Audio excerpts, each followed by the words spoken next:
So, Mona's a 26-year-old teacher and an internet entrepreneur, which I found very interesting. She is the daughter of observant Muslim immigrants from Egypt, and she felt drawn to the practice as a child. She often played dress-up with her mother's hijab at home. But adopting the practice and the spiritual commitments in public was pretty scary for her. So it was only after moving to Edmonton, where we have a much larger Muslim community, that she found the courage to finally take the step to do that. Her wedding a year ago was a real turning point for Mona. She says that she went to the bridal fantasy show and she cried because she looked at all those gorgeous gowns and she knew she could never wear any of them. So she had her own made. I'm going to assume you designed it. And then she started an online store, and she combined her passion for fashion with her Islamic faith. She calls it Modern Hejab. Is that right? And she sells attractive hijab and clothing for observant Muslim women. Her website also offers a blog to share personal experiences and advice and support women who want to wear it but are really hesitant. And she inspires women to be strong and proud of their Islamic faith. So thank you, Mona.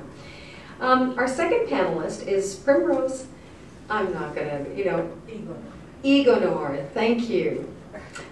She is a registered psychologist in Alberta. She's lived and worked in Singapore, United Arab Emirates, and the United Kingdom. Since coming to Edmonton, she has been really involved in the community with the Ugandan Cultural Association of Alberta, the Network for the Advancement of African Canadian Women, Multicultural Health Brokers, actually all the agencies that Jan mentioned, the Mennonite Center for Women, the Catholic Social Services, it went on and on. So you're really well connected with the community. Primrose works as a student counselor right here at NorQuest College for the Language Instruction for Newcomers program, and her job entails, among other things, integrating immigrant students into Canadian society. She also runs a private practice called, is it Ubuntu? Ubuntu Psychological Services, and most of her clients come from other cultures. So she named her practice Ubuntu because it means humanity towards others. So please, a warm welcome for Primrose.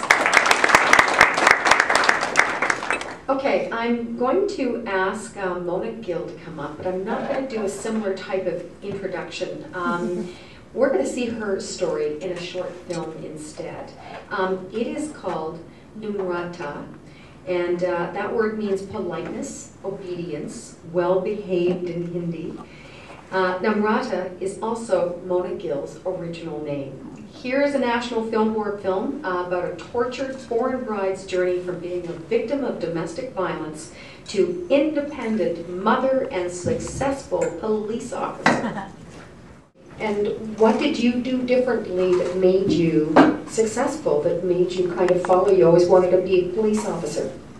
The first part of the question is, why don't we leave? I think most South Asian women and women from the Middle East and African communities, I think they don't want the marriage to end, they actually want just abuse to stop. Because how we are brought up and how we are taught is that our families are everything. Our identities are intertwined. Can you hear? Can everyone hear? Yeah. Our identities. Sorry. Our identities are intertwined with our family relationships. When we are born, we are somebody's daughter. Most often than not, we are not wanted. And then when we are born, then we are taught that a certain way to behave, certain things that we're not allowed to do. That's because you can't do that, because when you go to your husband's family, it may not be acceptable. Horse riding is not permitted. It's a little thing like horse riding, because you might break your hymen, and then when you get married on your wedding night, you may not believe, and then the people may think that you're not a virgin.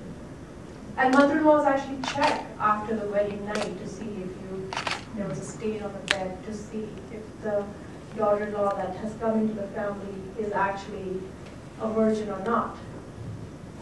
And this, I'm not like, you might think I'm kidding you, and I'm not, actually not kidding you, it's very true. So from very early on, we are somebody's daughter, then we are a sister if we have older sisters, younger sisters, or brothers. Then when we get married, then we are somebody's wife, daughter-in-law, sister-in-law. So we have a lot of relationships that form our identity. We don't actually have an identity of our own. And that's very difficult. We are never taught. Like majority of us are not taught that you can be somebody by yourself. You might get married, and you might be a doctor, and you might get married to another doctor. You might be a doctor so-and-so, but you're still that doctor's wife. So that's like the way we are brought up. It's in our blood. It's in our blood. It's hard to explain, but it gets, from the minute you're born and you're taught that don't do anything that will bring shame to the family. Don't do anything that will cause us to feel shame, bow in front, like put our head down at somebody else's. So when you get married and you start facing abuse, or like whether it's physical abuse, sexual abuse, like sexual abuse that we don't even talk about because it's supposed to be a duty, a wife's duty to perform for her husband at his beck and call. Or whatever, or monetary abuse, financial, whatever you might want to call it, we never talk about it. Because we think, oh, even if the money is coming in, even if I'm earning and I'm bringing it into my household, it's going into my household. It's going into my husband's account, but it's going into my husband's account. It's my household account. So you might be making thousands of dollars a month, but you may not even see a dime of it because it goes into the joint account, and it's very easy to say, oh, or his accountant will say, oh, the mortgage is being paid, or this is being paid, and this expensive, and that expensive. So when the abuse starts, women just want the abuse to stop. I had a young lady who was constantly being hit in her head, and so much to the fact that her mind was starting not to be quite there, and she used to get constant headaches. So when for the 15th time the police went to her house, the only thing she asked me to do was, can you talk to him not to hit me in the head anymore? Because I can't take it anymore. I can't take the headaches anymore. That's all she wanted. She didn't want to report it to police.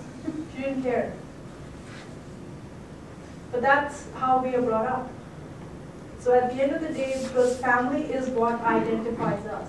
If I leave, what is going to come of me?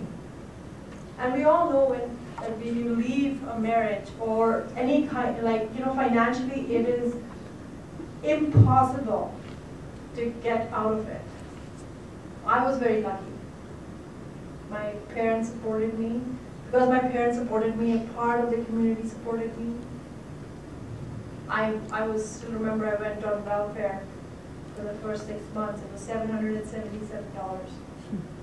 I make 3-4 times that now, and I still can't save a penny. Where's my money go? $777. I had to pay rent. I had to buy groceries. I had a 4.5-year-old daughter. So it's not easy. The government doesn't make it easy for women to leave either. When we cut services, we cut women's services first part. Nowadays you get $1,080. That's what they do. So for me, it was very, like, coming from an army background, the Edmonton Police Service was very nice to me when I got out. In the sense, my father contacted the Edmonton Police Service, and he contacted Indo-Canadian Women's Association, who got him in touch with the Edmonton Police Service. And I was able to get out. And then I had this dream to be a police officer even before I left, because I came from a military background. And while I was still used to work for my ex in his store, there used to be a police officer that used to come there, and I used to always talk to him. And then in my mind it was like, I'm going to show you. You don't want me to be a police officer, I'm going to show you. But it wasn't that easy. I applied, I failed twice. I went back to school, I upgraded my education. I was actually doing nursing first year when I got on with the Edmonton Police Service. But it was very challenging. I had a small child. I had a few injuries. I was not fit at all. I couldn't even run from here to there. But I had to, because I knew that I wanted to be a productive member of the society. I knew that I had a child that I was going to be dependent on me, and I didn't want to be on welfare for the rest of my life. Though that could have been maybe the easier way out. But for myself, I wanted to be a contributing member of the society because this country has given me so much. So that's how I got it. You know, it takes a lot of guts to speak out, and I know that it took you a long time before you made that film because you really didn't want to become the poster woman for domestic abuse. It's kind of hard to go drinking nowadays. Yes, I bet. You know, it's interesting because one of the committee members, you mentioned that a lot of times you get asked by the media, well, aren't you encouraging racism or bringing about more racism by making these issues bigger issues or making people more aware of these issues?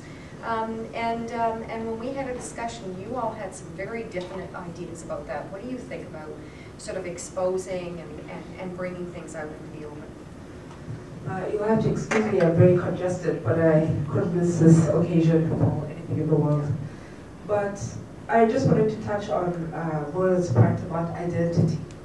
Identity is huge, and I found as a psychologist, I've actually become an advocate. So teaching people to stand up for their rights and telling them you can be somebody. Nobody has to tell you what to be. So a lot of the women who are abused, when they come for counseling, we're talking about these are your rights. You're entitled to this, and it's always, what? Are you serious? I can actually be what I want to be. I can survive on my own. The government can help me. So I think education is crucial. And that's why I love working at NorQuest College. We have a lot of programs for newcomers. And once they learn English, then the world is their oyster. So I've had students come back in retrospect. And they say, you know, Primrose, when I first came to Canada, you asked me my name, and I will tell you my phone number. And you asked me my phone number, and I'll tell you my name. But they're actually laughing at it because they've actually progressed from that point. And getting back to your question about opening up these discussions, it's very, very crucial.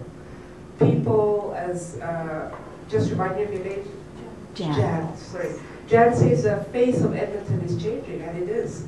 So we need to look at people as individuals and not kind of stereotype them. Something that I've always had an issue with, that's because I'm educated, I spoke English as my first language, is the common stereotype that all African immigrants are from war-torn countries. And we're coming from very poor countries. Yes, the majority are, but definitely not all of us. And I am very proud of my homeland, and I do hope that we will return one day. And we really came to Canada to secure a future for our children. So people come to Canada, as Jan mentioned, for different reasons. So look at people as individuals. And when we come out and talk about these stories and tell each other about, you know, why we're here, what we plan to do, then, sorry, thank you, then it makes things that more amenable for everybody. They kind of get an idea of people are individuals. Don't look at them as a race, don't look at them as a culture. Look at them as individuals. Mona, do you want to? Yeah, I think that having conversations like we're having now, or even whatever, I love when somebody stops me on the street and says like, oh, why do you wear that? Or, you know, where are you from? Or whatever, any question they have. I love that, and it's because it gives me the opportunity to educate them about myself and maybe have that conversation back. Oh, what about you? And I get to know about them. I think that's a really beautiful thing, is to be able to have very honest and open conversations where I can tell you the good, the bad, the ugly about my culture, my whatever, anything that it is. And I can tell you that, and then you tell me the same. And it's just very honest and open, and I think it just makes us all better people, I think, to have those conversations. Hey, you were really afraid to wear that for a long time, and you said there were some you know, there was some very positive feedback and some very negative feedback. And, you know, you discuss with other people to help them when they're trying to figure out what to do. Yeah, absolutely. Yeah. I think it's because now, by doing something like this, I'm taking my faith, my inner core of who I am, and I'm putting it basically in everyone's face. You can say it like that. You know, I'm putting out to you, I'm a Muslim, and I know that, you know, people are either going to judge me, they're going to like it, they're not going to like it, whatever it is. But that's the first thing they see about me. Before I wore hijab, I looked like I was Latin. Okay? And nobody even thought I was an Arab, let alone a Muslim. And so you don't get asked any questions, you don't really get judged in any way. But now I'm a walking advertisement for my faith, and I love that, and I would not change that. Like, that's really important to me. That's something I'm very proud of my faith, and very proud of my culture, and I wouldn't want to change that. So I'm very happy now that I took that step, and now I feel like I should have done it sooner. Like, why did I wait so long, right? It feels right. I think when something feels right, then you're happy to do it. Do you three feel that when you come here from another country to a different culture, do you feel that you sometimes have a bit of an identity crisis, that you sort of feel caught between two different worlds and how to handle that? Oh, definitely. I came from India. Even though I came from a very educated and progressive family, that I came here and my ex-husband and his friends were not. And in fact, I had to step back, right? I had to go step back in time so I could adjust with them in that family. I came from a family where my dad was in the military, so when a woman walked into the room, the men all stood up. Over here, nobody cared. I'm like, okay, what's that? Or when we had get-togethers, women and men interacted together, but over here when I came, and I came in '91, and it was still quite not as progressive as it's now, but men would all go in the basement to drink, and the women would all be gathered into the kitchen, and the men were supposed to eat first because they were the men, and you know, we had to wait till like 12, 1 o'clock at night before we could eat. So, and at the same time, I was educated and I came to this country, was told that I could have all these opportunities that I wanted.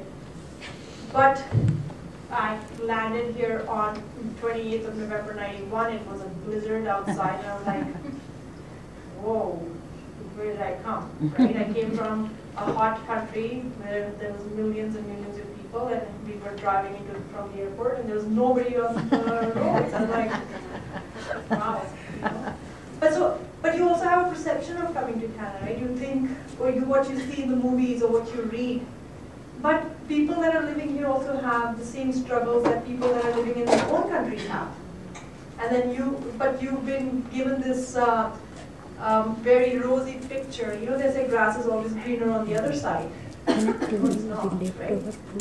But you're given this rosy picture. And for me, it was really hard because my father never brought us up to believe that we were daughters or he just has 2 daughters or we were any less. But suddenly now I was. And I was in a country where, as an educated woman, I still did not know my rights. So now you have to place yourself in the shoes of the woman that comes from a country where she's not educated or cannot speak English. And as Primrose said, her first language was English. English was my first language, in the sense that that's how I grew up, speaking English.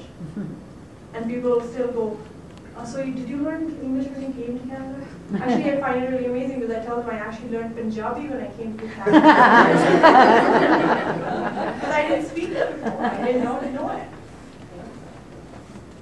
So yeah, it is a very big adjustment. And for me, I was 19. Some people come younger, older. And people that come, as older you are, it's harder to come and adjust to a new country, to make those changes, because we get so set in our ways. That's why when men have a very tough time adjusting to the life here, women adjust because their children have changing, so they learn. Men don't. for some reason, and it's harder for them. And that translates in frustration, which translates into, they may not have the abusive men back home, not at all, but here they've come and now they're facing this frustration of not getting a job in their field.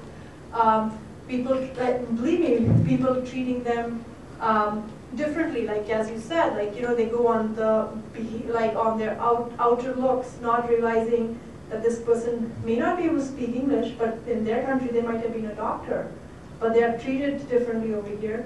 So all those frustrations come out on who do those frustrations come out on?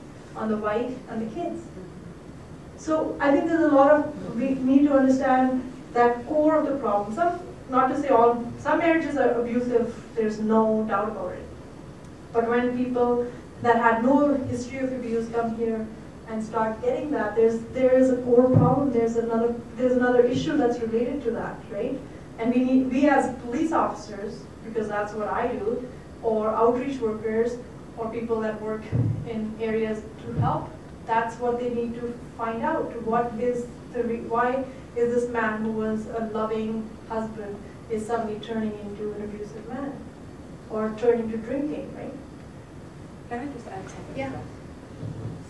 So I grew up in South Africa, and although South Africa is in Africa, it's a very westernized country. So I haven't had an issue with identity personally. What I've had an issue with is bicultural parenting. So I have my children here, and I want to impart to them some of the knowledge, some of the things that my parents imparted to me. But I also have to acknowledge that they're based in Canada. And so I do a presentation on bicultural parenting. And for me, that relates to integration. Integration is very crucial, yes, but as crucial as integration is, it's also very important to know who you are, where you're from, celebrate that, right? If you think about the model in psychology, some people will come to a new country and totally hate the new country, or they'll come to the new country and totally hate their own country. But ideally, you want to have an integration of both. And so for me, that's where identity plays a role, is for my kids. Just to go on something that Primrose is saying about parenting in both cultures, I'm first generation Canadian, so I was actually born here, but my parents came from Egypt only 30 years ago. And about identity as well, is some people don't understand that first generation Canadians, especially those who come from very rooted families like my own, where we've gone back home to Egypt every single year, speak the language, I love the culture, all that, but at the same time, when I'm here, I'm the Egyptian girl, right? Not that I'm Egyptian, and people ask me like, oh, how do you say this in Arabic? Or how do you write my name in Arabic? Okay. And then when I go home, I'm the American girl. Okay, not Canadian, I'm the American girl. And so we're not really like Egyptian enough to be back home, and not Canadian enough to be here. So kind of getting caught in both. And at the same time, having my parents, I'm very lucky. My parents are very open and have really adjusted, I guess you could say, to living here while still keeping the culture. And I was just talking to my sister yesterday, and I asked her, you know, what do you think about having immigrant parents? Because I never really, you know, don't like think about it, because that's what I know. And she said one thing that's really interesting, and I think difficult for a lot of people, not so much our family, but that sometimes the child becomes the parent. And I had never thought about that because I never had that issue, but my sister kind of shed a light on that. And I think that's really difficult. And even talking to my mom said, you know, it's difficult because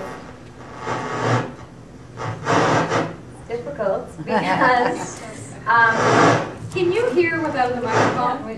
Yeah, okay. Here's the microphones. How's that? Okay. Here.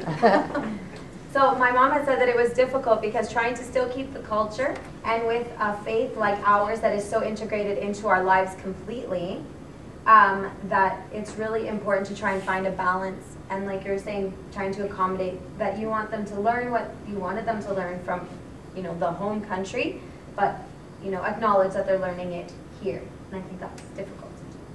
You know, one of the things that I've seen with friends of mine who come from other cultures is that their families, their parents, there's an awful lot of pressure on them to continue on with the religious rites and so some of the intense religious, I don't know what you call them, that are expected within the culture. But they come here, and especially if they've come at a young age, they don't necessarily want to do that anymore. They want to incorporate more into Canadian society. You know, I was thinking about what you talked about with frustrations and whether or not that, you know, how that manifests itself. I think it ultimately, I think Mona has great examples for that with her parents. I came from a Sikh family, and my Sikh religion, people that know, is one of the most liberal religions out there. It's a very modern religion. If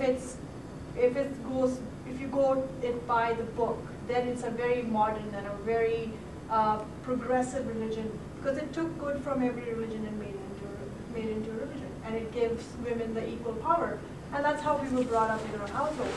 And I think for me, it was very important for me to have my daughter know we were Sikhs, and for her to go to the Sikh temple. But at the same time, I think I don't know. This is just me. I have let her make the decisions in her, like I've let her explore them and make the decisions for herself. Because what may be right for me may not be right for her. But that comes from just the way my parents brought me up. And my parents, like, we were Sikhs. We are not like, we practice Sikh. We're very spiritual, but you know, we're not we didn't for the lack of better word I'll use, baptized into it, where you know, you drink the holy water, then you can't cut your hair, and all, like, you know, wear a turban. We don't do that. But my dad and my parents, all of them, they brought us up that way. They said, you know, we want you to know about your religion because it's very important to us, and be able to impart it to your children. But at the same time, I think for many families it's very hard to let it go, because the kids, I know a lot of kids that are growing up here that are my daughter's age and a little bit older, that are actually, because their parents are forcing it so much on them that they don't want to have anything to do with it. They don't even believe in it. And I think you can't force the issue. As much as we would like to force, and I don't by any means preach about religion, you know, because I'm very liberal in my beliefs. But for me, for us, and for my daughter, what has worked is that she went to school in India. She learned Punjabi. She learned the prayers. She can say it better than I can, and she's a Canadian-born child, right? So, but that was her interest. But I think we have to learn to let our kids. And it's very hard to do it as a parent, to let them make their own choices and let them make their own mistakes and learn from them. But for me, I don't know, I'm living, I've broken so many barriers, and even though I'm very strict with my daughter, believe me, I know she's not allowed to date. She's 19, she's not allowed to date, right? I might have to choose her husband just in case. But I try to let her make her own choices and decisions, and she practices Sikh to the best ways that she knows how to practice it.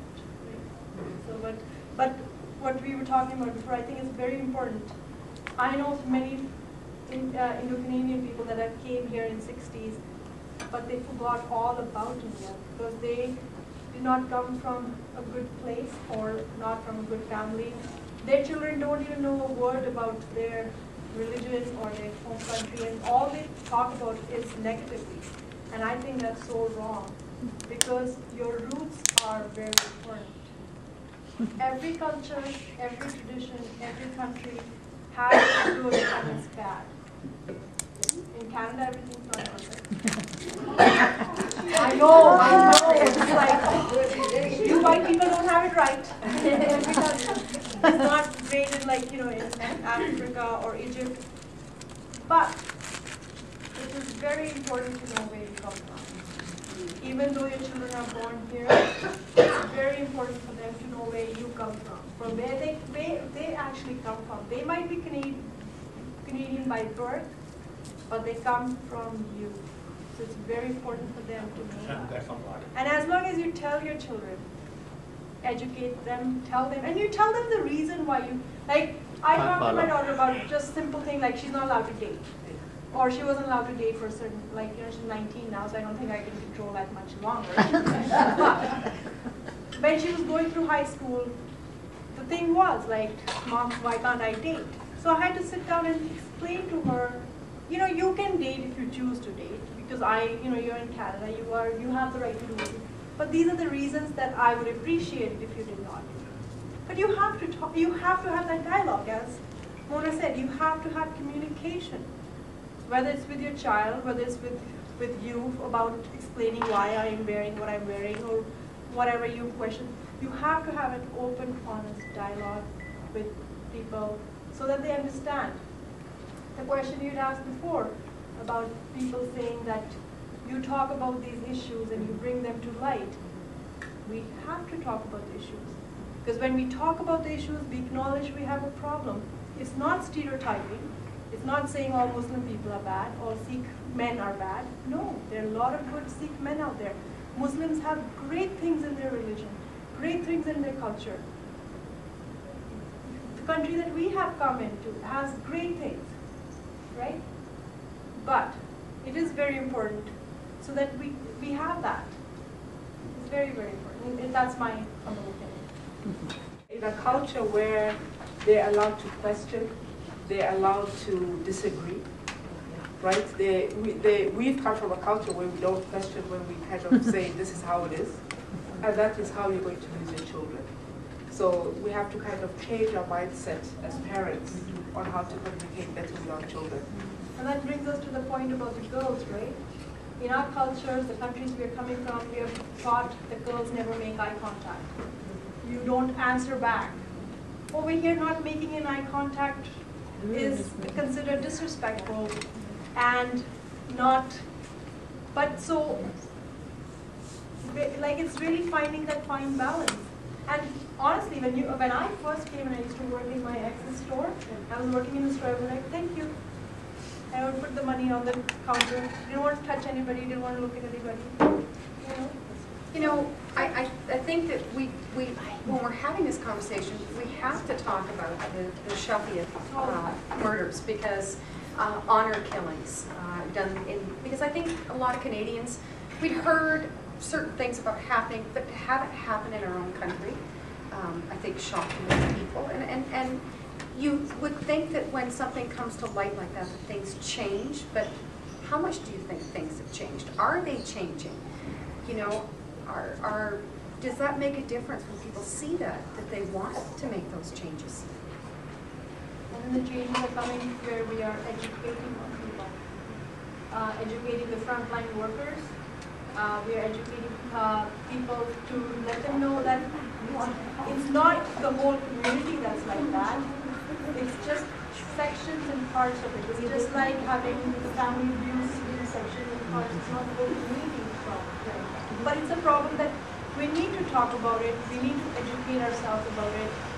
Because if we don't do that, we know about shopping because it happened and it's in the newspapers. There are other honor-based crimes that are occurring, but they don't make the news because they're not that extreme yet.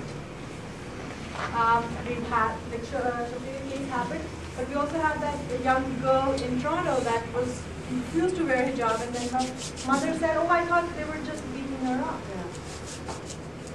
But so those are a couple of cases that we know about because they made headlines.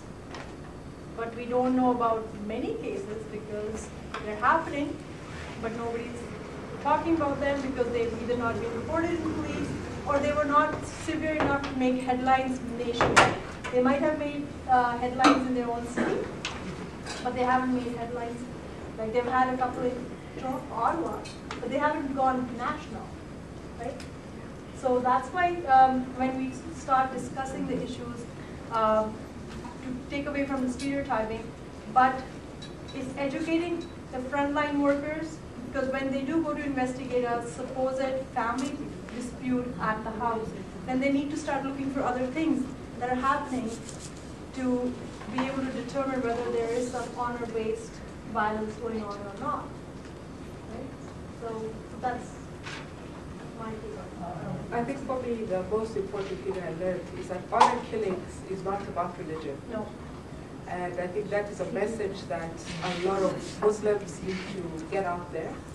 Because if we sit back and think, oh, it's about religion, then we'll say, well, we're not Muslims, we should get But involved. it's not happening, Primrose, I'm sorry to interrupt you, but if you, in India, it's not only happening in Muslim communities, it's happening in Sikh communities, it's happening in Hindu communities. So it's happening, but because in Canada it happened in the Muslim community, so we're highlighting Muslims. No, it's happening in, and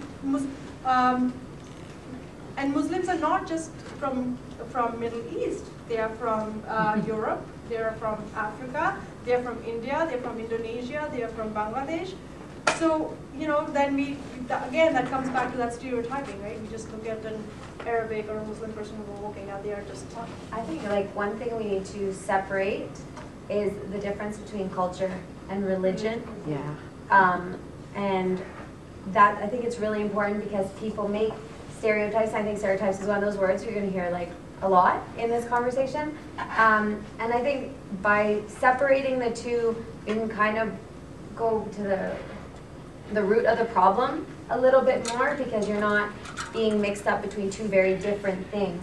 So like Mona was saying that, you know, my culture is that I'm Egyptian and I'm an Arab, but my religion is Islam. Well, you know, I work in an Islamic school here in Edmonton, and there's Muslims there. We have from Somalia, we have from India, Pakistan, we have Chinese, we have First Nations who are Muslim in our school.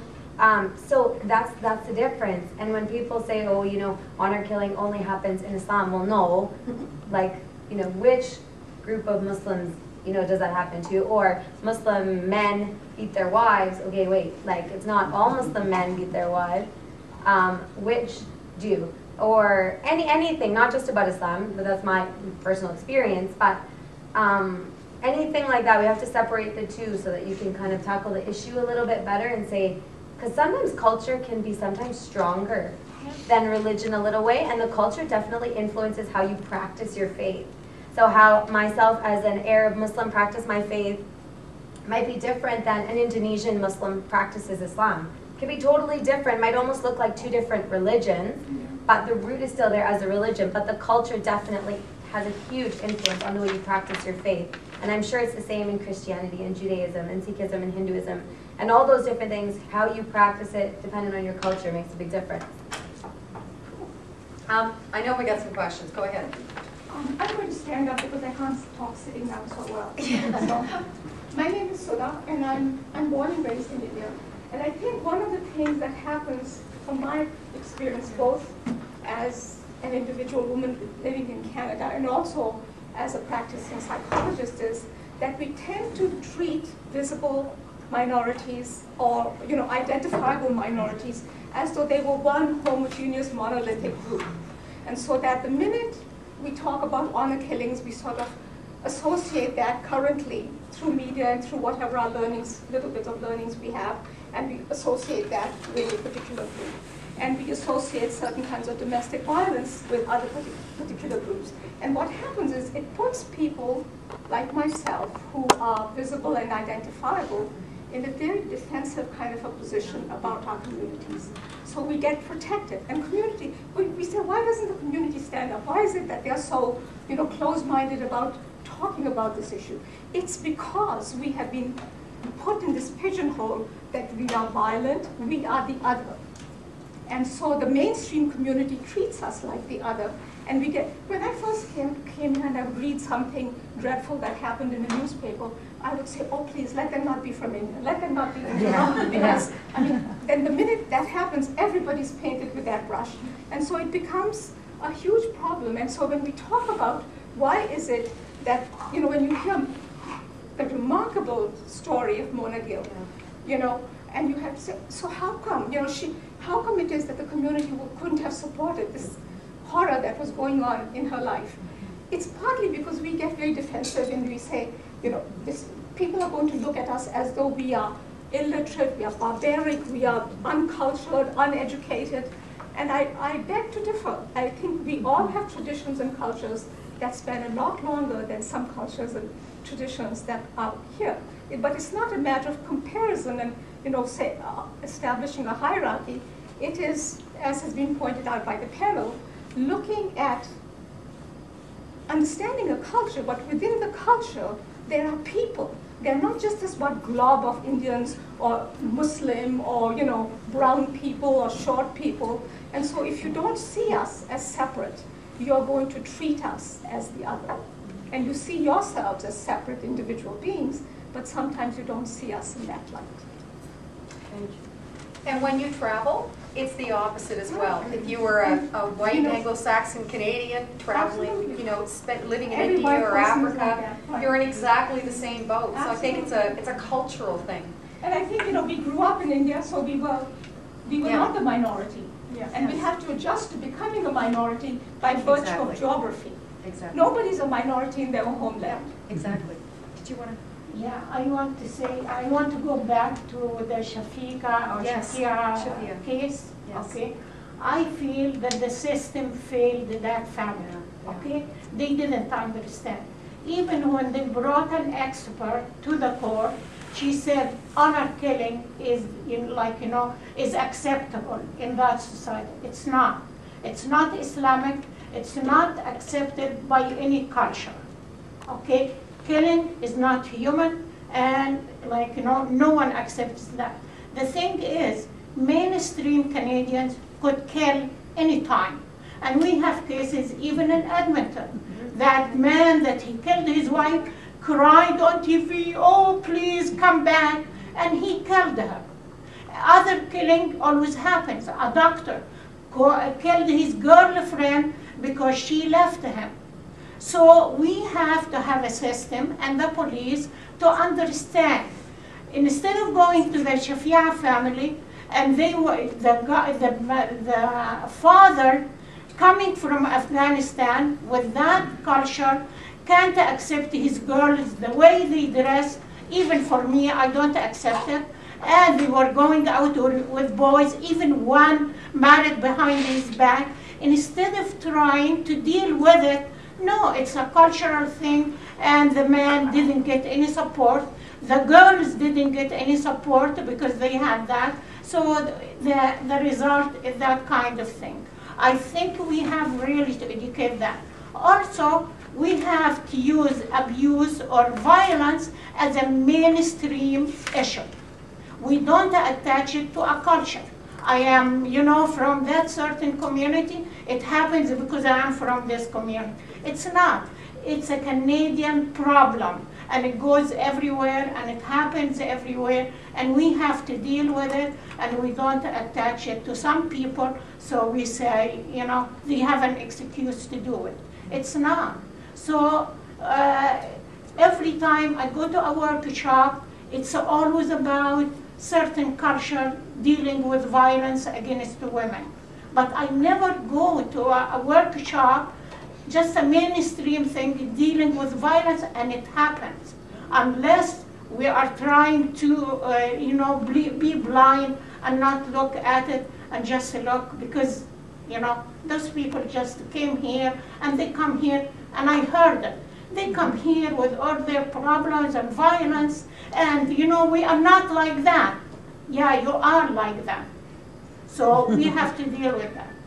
And so we have really to change, trying to treat it as a mainstream issue. Okay, I see nods. And Yeah, I think that's why I brought up the whole point about when honor killings is not about religion. Because as soon as we do that, then we say, well, I'm not Muslim, I'm not getting involved. But if we say it's an issue that's affecting everybody, then I want to get involved. I want to do something as a psychologist. I want to do something as a teacher. But yeah, so I think that's a really important point. Yeah, like her son, he used to work at the journal, right? Satya Das. And he said, when you have a problem, call it a Canadian problem. Don't put the, put the headlines a problem in the Arab community or an Arab or a Lebanese or whatever did that. No, it's a Canadian. We are here, we are Canadian, so it's a Canadian problem. And this is your This is son. what I would say to you. You said at the beginning, you said that we failed that Yeah, family. We did fail that family. Why did we fail that family? Because we never knew that as Canadians, we never talked about the issue. We did not acknowledge that we might be getting bombarded with this issue. So we never educated our police officers. We did not educate our frontline workers. But the good that has come out from that case is that we are now able to educate people. We are able to talk about the issue. And you're right, it's not just an Arab problem, South Asian problem, or an African problem. It is a mainstream problem. And family violence, or whatever you want to call it, doesn't go with color. I agree with you on that. But we are visible minorities. So when one of us does something that is not right, and it comes into the media, as Sudha, right? Sudha said, we get painted by the same brush. I'll tell you, I deal with this every day.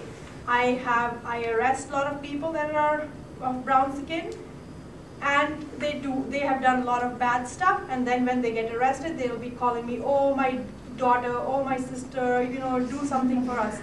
And I tell them, I said, I'm not your daughter, I'm not your sister. Because now what you have done and what the mainstream community is seeing, now they are judging us all with what you have done.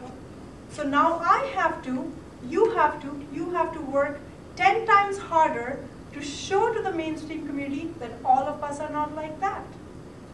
But because it happens in our communities, we have to also acknowledge that it happens in our communities. We cannot no more put it under the rug and say, okay, if we don't acknowledge it, it's not happening. I'll bury my head under the sand and not acknowledge the problem. The problem is in our communities too. And unfortunately, we are bringing it from our countries because that's how because whether you like it or not, in some ways it's acceptable in that country, in the country that we are coming from, because nobody speaks about these issues, or you're not allowed to speak about it. The police are corrupt, all these other things that go on. So we do bring our baggage with us. And we do, as you said, you may not like people wearing short skirts and not wearing hijabs or whatever, but that is your personal view. But you cannot, when you've come to this country, I have come to this country, I have to make the changes. That doesn't mean that I let go of all the good that I've learned in my culture. I still keep that. But I also move ahead with time. No, that's me personally. I mean, the father needed someone to talk to him, to bring him to that level. The father was there, struggling with all whatever he came with, and the daughter was going totally. That's an assumption. I don't know, maybe you know him personally. No, but that's this an assumption. From what I read about him, the father, this is his life, closed life, needed help. The father needed help, but he didn't get help. There's a lot of things we can go into the case, so I don't want to do that because that's going to take us away from the we're about to, actually, we're getting at that point where we're going to need to wrap up soon because we have to. Yes, go ahead. No, I think I'll say the most. Oh, you're coming on. Okay. But should I? Yeah, after questions though. Yeah. I do have questions, but Yes, did you want to ask Me or her? you? Sorry, I don't know your name. No, that's fine. You. Yeah. I think just to bring it all together, whether it's violence against women or murders or gangs, I think that the core issue is not that we're minorities or we're bringing our baggage with us, but it's that as we come, we're coming into a different society, in different ways. We're lacking the support system to access the resources that are there, maybe for that father to know how to behave in Canada, to know what's acceptable, what's not. And I think as for women, you're coming maybe with what you know, and you don't necessarily know how to access those resources, and you don't know where to go for the help. So I think it's really important to look at the root of the issues of violence and gangs and killings, not to point fingers and to see that we're different and it's our community or it's our religion. It's really to look at people are going to those means because they can't maybe they can't find a job, so they're going to drugs and gangs. Maybe they're, like you said, they're frustrated and they're beating on their kids and wives. So I think it's really, we really need to look at that and not to point fingers. And I just had a question for the panelists. We talked about culture and religion, and I wanted to see your thoughts on when it comes to family violence and violence against women. I think religion also really plays a role. Like for me as a Christian, I know that a lot of Christian women will get married and they think God gave me this man. And for the man to start beating on her or to start abusing, it's really hard to separate yourself from that it's, this might not be okay, right? It's not always a cultural problem. Like, what do you guys think? Well, I think the Bible says divorce is not acceptable, right? So people really caught in that boundary. And I think it's just, at the end of the day, it would be a personal choice that people will have to make, right? So I've come across people that are going through a hard time in their marriage, but they're very strong Christians. And depending on who they talk to, they might decide to do the marriage or they might just endure the marriage. So at the end of the day, I honestly think it's a personal choice. We're going to run out of time, right? Sure. Okay. I think we see ourselves as visible minorities, and our mindset needs to change because we are part of the Canadian culture, and we need to sort of assimilate into the society we are living in. Like there are differences between you and all of us. There are differences, but I think we should need to see ourselves as we have our own identities, but yet at the same time we need to identify with the rest of the community, with the rest of everyone who's connected out here. Okay, but we have to leave this room. Go ahead. Okay. My question to the panelists, what has been, to three of you actually, what has been your best or worst experience so far as an immigrant woman in Edmonton? Want me to start? Okay. We didn't hear the question. Oh. Sorry, the question is, what's been your best and your worst experience as an immigrant in Canada? Or in Edmonton? Just shocked. Okay. I think I have to say that I'm very lucky. I haven't come into too many negative things even after I started wearing hijab. Like I told you, that's when most of my experiences started, which is only 3 years now.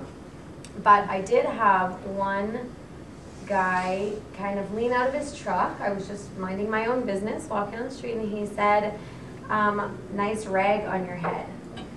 And I fought everything inside of me to go up to his car and punch him in the face because I was just really offended, but it's just his ignorance, and I think we have to kind of acknowledge that sometimes. I think that's one thing that's really negative, but on a positive part is being able to meet a lot of people in my own culture, my own faith has been really inspiring, and seeing how kind of they have taken the Canadian culture and sort of infused it into our own, and also seeing that I had no idea until recently that there was organizations and open-minded groups of people like yourselves who come together to kind of celebrate those differences that we have, and it's really inspiring and it's really comforting.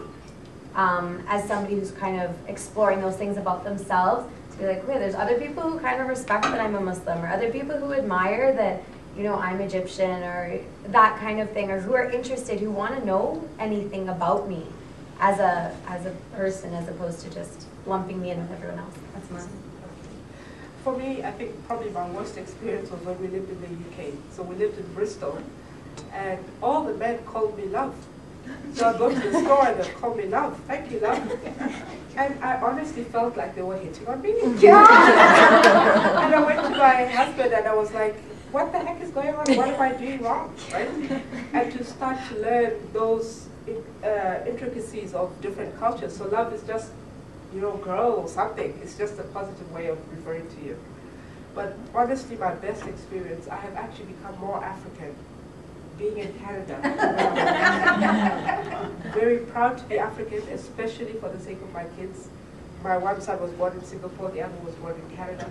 So I have to impart to them what it means to be a proud African woman. And when I see the resilience of immigrants, that is very positive. I'm reminded of a quote by the writer Okon Bitek, who says, "Woman of Africa, what are you not?" because that's how resilient, that's how strong we are. And that has been my, honestly, most positive experience of being an immigrant. Wow. I think for me the worst is when I, as you said, ignorance. When I go to calls, I just went to a call like on my, I worked till Tuesday last week, and I got called a fat brown ass or something like that. So those, but I also have to realize that's not me they're talking to. It's the uniform, right? Because they're angry and they will take it out on somebody. So, and that's the only time I actually have ever faced, in the 20 years that I've been here, if I've faced racism is when I go to a call, and people are like, especially if I go to a family fight in a at a brown house, where I get told that I'm not welcome in their house because I teach their women the wrong things. But that's again that they're scared. That's their perception, and they're scared, so they don't want. But my best experiences has been the life that I've been able to make for myself, and the fact that my daughter's so proud of me. Oh, that's the best.